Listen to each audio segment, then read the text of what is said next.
27 मार्च 1977 Tenerife island का छोटा सा एयरपोर्ट एक बोइंग 747 टेक ऑफ के लिए बिल्कुल तैयार है। रनवे पर घनी धुंध छाई हुई है। पायलट ने थ्रस्ट लीवर ऊपर किए, हेडलाइट्स ऑन की और जहाज अब टेक ऑफ स्पीड को क्रॉस कर चुका है। वो स्पीड जहां से वापस होना करीब करीब नामुमकिन होता है। लेकिन ऐन इसी वक्त धुंध के दरमियान एक साया उभरता है। ये साया एक दूसरे बोइंग 747 का है जो उसी रनवे पर उल्टी डायरेक्शन में सिर्फ चंद मीटर दूर है। जो हुआ उसके बाद उसका तसव्वुर भी दिल दहलाने वाला है। सवाल ये है कि ये नौबत आई कैसे? एयर ट्रैफिक कंट्रोलर क्या कर रहा था और वो कौन सी छोटी सी गलती थी जिसने एविएशन हिस्ट्री के सबसे खतरनाक हादसे को जन्म दिया? ये कहानी शुरू होती है हादसे से एक दिन पहले 26 मार्च 1977 को। पैन एम फ्लाइट 1736 एक Boeing 747 jumbo jet Los Angeles airport से टेक ऑफ करता है।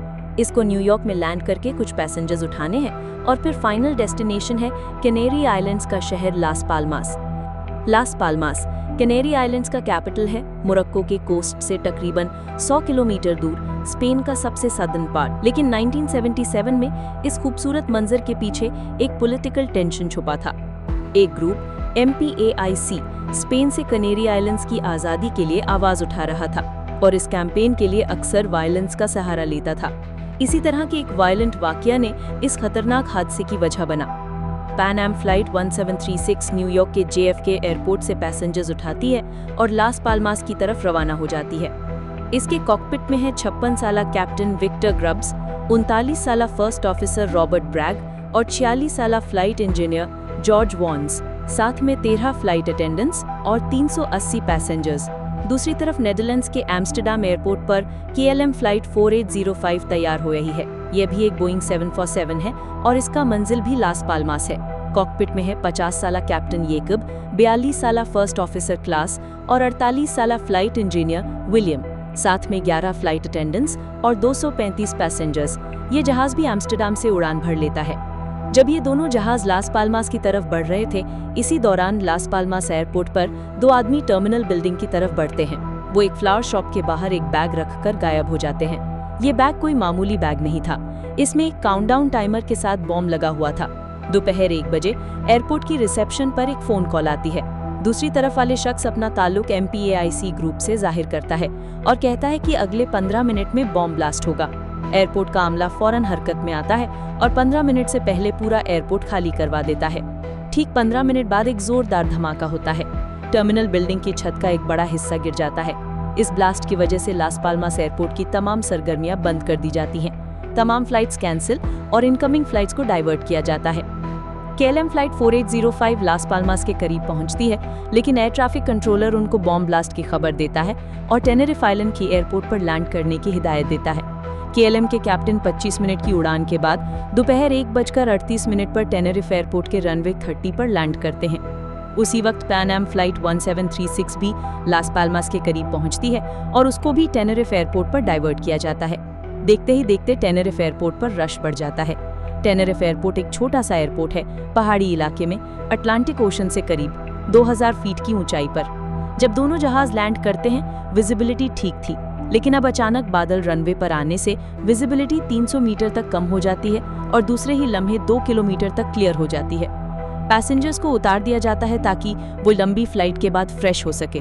KLM फ्लाइट 4805 जो वापस एम्स्टर्डम जाना था, अपना फ्यूल टैंक यहीं रिफिल करवाने का फैसला करती है ताकि लास पाल्मास खुलने पर वहां टाइम जाया ना हो। अभी रिफ्यूलिंग शुरू ही हुई थी कि लास पाल्मास के खुलने की खबर आ जाती है। दोनों फ्लाइट्स पैसेंजर्स को दोबारा ऑन बोर्ड करती हैं, लेकिन KLM की रिफ्यूलिंग की वजह से टैक्सीवे ब्लॉक है। टेनेरिफ एयरपोर्ट के पास सिर्फ एक रनवे, एक टैक्सीवे और एक एप्रन है। इतना रश यहाँ अब नॉर्मल था, वो भी बोइंग 747 जंबो जेट्स का।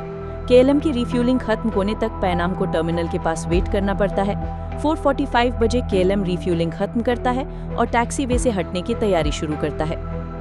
एप्रन दूसरे जहाजों से भरा हुआ था जो टैक्सीवे को ब्लॉक किए हुए थे। एयर ट्रैफिक कंट्रोलर KLM को हिदायत देता है कि वो रनवे पर ही टैक्सी करें, ईस्ट एंड पर जाकर 180 डिग्री टर्न लें और टेक ऑफ की तैयारी करें। KLM रनवे के ईस्ट एंड पर पहुंचकर टर्न लेता है। कंट्रोलर पैनाम को कहता है कि वो KLM के पीछे रनवे पर टैक्सी करें, लेकिन C3 एग्जिट से टैक्सीवे पर चढ़ जाएं, क्योंकि KLM उसी रनवे से टेक ऑफ करेगा। धुंध की वजह से विजिबिलिटी बहुत कम है। KLM रनवे क्रॉस करता है, लेकिन पैन एम C1 और C2 एग्जिट्स तो देखता है, पर C3 मिस कर देता है।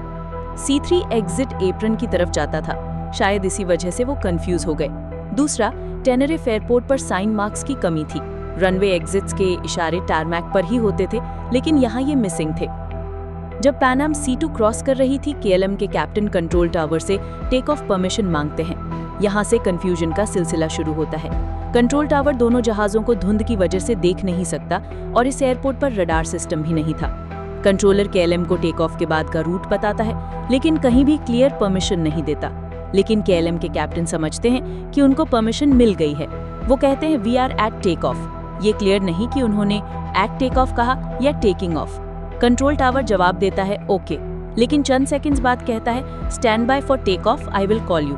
ये मैसेज KLM तक पहुंचता ही नहीं, क्योंकि इसी वक्त पैन एम के पायलट्स जो ये कॉन्वर्सेशन सुन रहे थे कहते हैं we are still down the runway. दोनों मैसेजेस एक साथ रिले होने से KLM के कॉकपिट में सिर्फ डिस्टॉर्शन सुनाई देती है। पैन एम को कंट्रोलर कहता है कि रनवे एग्जिट करने पर बताएं। पैन एम ओके कहता है, लेकिन वो C3 क्रॉस कर चुके हैं। इसी दौरान KLM के कैप्टन ये समझकर कि परमिशन मिल गई है, थ्रस्ट लीवर ऊपर कर देते हैं। KLM का फ्लाइट इंजीनियर पैन एम का मैसेज सुनता है और कैप्टन को कहता है कि पैन एम अभी रनवे पर है, लेकिन कैप्टन शायद शोर में सिर्फ ओ यस कहते हैं और टेक ऑफ जारी रखते हैं। धुंध में KLM को सिर्फ 300 मीटर का एरिया दिख रहा था। अचानक पैन एम के पायलट्स को धुंध के बीच हेडलाइट्स नजर आती हैं।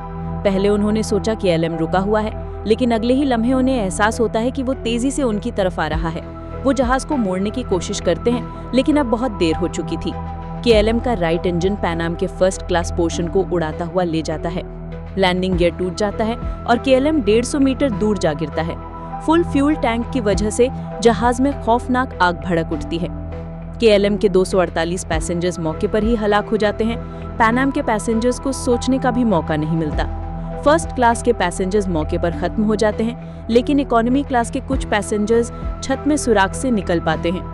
कई 20 फुट की ऊंचाई से छलांग लगाकर जिंदा बच जाते हैं।